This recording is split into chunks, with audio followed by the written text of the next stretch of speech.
sekali bisa berjumpa lagi dengan Pak Amin pada kesempatan kali ini. Sebelum kita mulai sesi coaching-nya nih Pak Amin, gimana nih perasaan Pak Amin sesudah sekian lama libur, terus sekarang harus masuk lagi nih, gimana nih rasanya nih? Oh, alhamdulillah, wow banget Bu. Ya, alhamdulillah ya kita walaupun libur semester, tapi yang libur kan siswa ya. Ya, ya Kalau betul. kita guru, alhamdulillah kita masuk terus gitu ya, Mhm. masuk terus. Kita persiapan pelaksanaan PPDB ya, penerimaan peserta didik baru, dan juga kita mempersiapkan untuk administrasi di semester yang tahun ini gitu Bu. Yang akan Jadi datang ya, mhm. penuh dengan semangat lah Bu.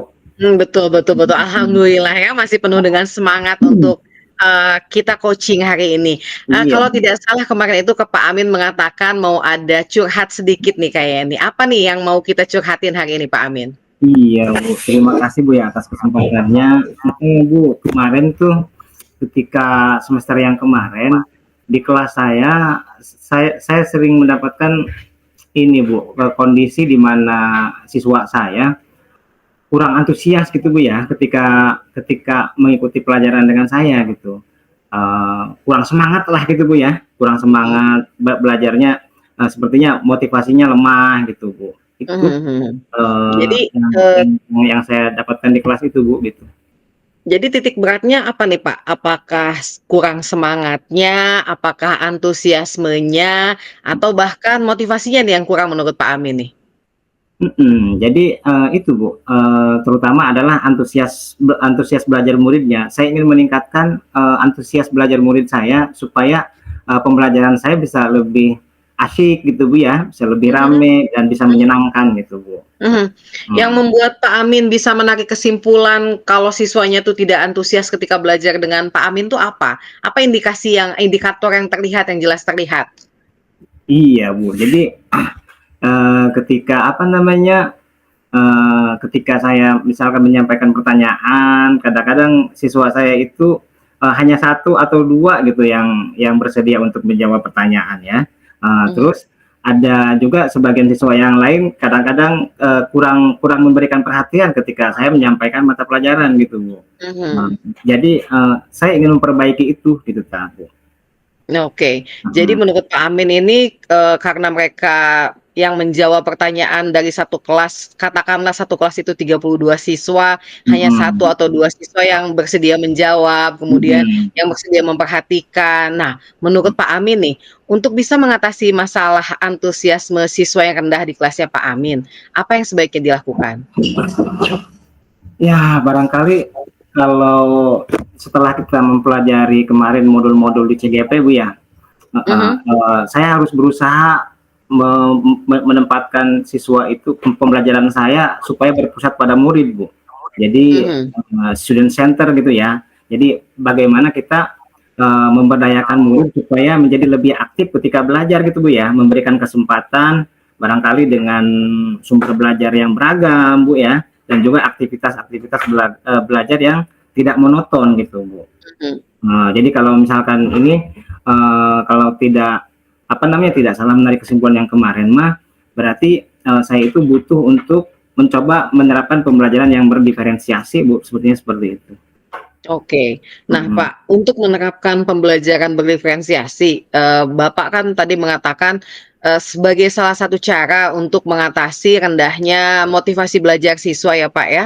Nah, Hmm. mau menggunakan diferensiasi yang seperti apa tuh nanti Bapak di kelas? Apakah mau kontennya, prosesnya, ataukah produknya? Menurut Bapak, di antara ketiga diferensiasi itu, mana yang paling mungkin bisa dilakukan di kelasnya Bapak?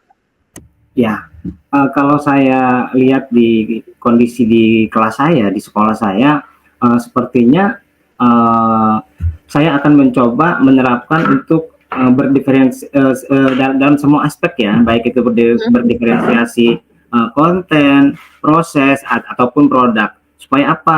Supaya tadi seperti apa yang saya inginkan, pembelajaran yang saya lakukan tidak monoton gitu Bu ya, tidak monoton karena kalau saya perhatikan barangkali penyebab masih rendahnya antusias belajar murid saya itu karena memang pembelajaran yang selama ini saya laksanakan masih terkesan monoton menurut mereka gitu Bu ya. Dan juga menurut saya juga memang saya belum apa namanya belum bisa memberikan tadi Bu sepenuhnya gitu ya pembelajaran yang memang mengasihkan gitu Bu. Oke, jadi menurut Pak Amin, jenis pembelajaran yang seperti apa nih yang akan dianggap mengasihkan oleh siswa nih? Dari point of view-nya Pak Amin nih sebagai guru gitu ya. Kalau misalnya Pak Amin ditempatkan sebagai seorang murid nih di kelas nih, mau jenis pembelajaran seperti apa nih yang dianggap bisa mengasihkan, bisa membuat engagement siswa di kelasnya meningkat, motivasinya meningkat, kan otomatis kalau motivasi sudah meningkat, hasil belajar, nilai mereka juga kan pasti akan meningkat ya. Nah, jadi jenis pembelajarannya kayak gimana tuh yang menurut Dik Amin kalau misalnya sebagai siswa ya yang akan menariknya kayak gimana? Iya, jadi kalau misalkan menurut saya pembelajaran yang menyenangkan itu berarti pembelajaran yang mampu membangkitkan antusiasme belajar siswa ya, atau belajar murid. Nah tadi dalam pengertian misalkan guru tidak hanya menampilkan satu metode ya, apalagi misalkan metode ceramah ya, itu kan ortodok ya Bu ya, ortodok banget gitu, dan membuat siswa pasti akan merasa bored gitu. Jadi saya akan apa namanya mencoba nanti untuk memadukan misalkan untuk diferensiasi apa namanya prosesnya nanti akan dipadukan tidak hanya menggunakan metode ceramah tapi juga akan melibatkan siswa secara penuh dari kerja kelompok Bu ya, kerja kelompok ditambah nanti kan kita pada prosesnya nanti mencoba untuk menggunakan beberapa strategi atau metode yang bisa membangkitkan siswa gitu Bu. Nah, dan juga nanti untuk produknya kita akan mencoba nanti memberikan kebebasan siswa untuk meng-create tugas-tugas nanti yang kita berikan dalam bentuk yang beragam gitu Bu, tidak hanya misalkan dalam satu bentuk gitu Bu. Dan sumber belajar yang beragam, terutama nanti yang bisa mengeksplor yang apa namanya aplikasi yang kekinian Bu ya, seperti misalkan TikTok gitu ya, games gitu dan lain sebagainya. Video di YouTube juga seperti itu. Oke Pak Amin, dilanjutkan lagi ya. Nah, menurut Pak Amin nih, di sekolah itu dari skala 1 sampai 5 lah. 1 sampai 5 bagaimana kolaborasi yang selama ini terjalin di antara guru-guru mata pelajaran yang diampu Pak Amin. Pak Amin kalau tidak salah mengampu bahasa Inggris ya Pak Amin ya? Betul Bu, betul. Oke, ada berapa guru bahasa Inggris Pak di sekolahnya Pak Amin?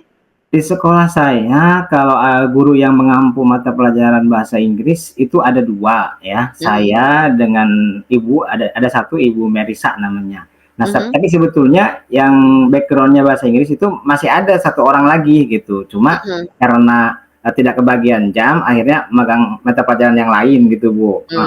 Jadi kalau kita ambil skala kolaborasi saya dengan Ibu rekan sejawat saya, terutama yang satu mapel gitu Bu ya, saya berarti perkiraan saya ada di posisi 3 gitu Bu. 3 di tengah-tengah ya Pak ya? 2 sampai 3 gitu Bu. 2 sampai 3. 2 sampai 3. Jadi yang sebenarnya menyebabkan kurangnya kolaborasi itu apa Pak di sekolah Bapak tuh?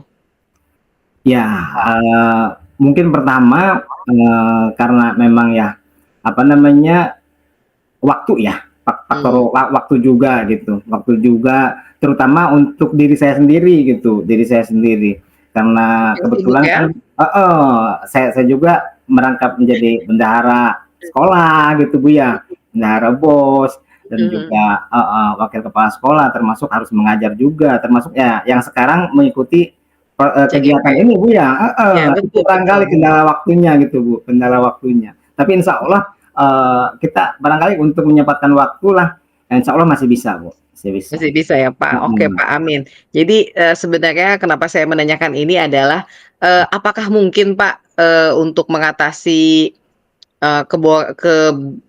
rendahnya minat belajar siswa di kelasnya Pak Amin gitu kan ya, adakah yang sudah terpikirkan nih solusinya sama Pak Amin? Gimana sih nih caranya biar minat siswanya tuh bisa meningkat, bisa termotivasi selain tadi Pak Amin mengatakan kan melalui pembelajaran berdiferensiasi yang tentu saja akan menggunakan sumber belajar yang berbeda, kemudian media yang beragam, kemudian ketika menyampaikan produknya juga dengan segala macam produk yang bisa dipilih, apalagi anak-anak itu kan sekarang Gen Z ya Pak Amin ya, bisa bisa betul. menggunakan sosial media, TikTok seperti tadi Mhm, Pak Amin bilang, aduh bisa menggunakan aplikasi yang bisa, mengedit video dan lain mhm, sebagainya. Itu pasti, saya sudah bisa membayangkan pasti akan, excited sekali, mhm. siswa-siswanya Pak Amin. Nah, untuk kedepannya Pak Amin, rencana yang terdekat yang akan Pak Amin lakukan, apa nih terkait dengan permasalahan yang Pak Amin hadapi? Ya, betul Bu, seperti apa yang disampaikan tadi bahwa,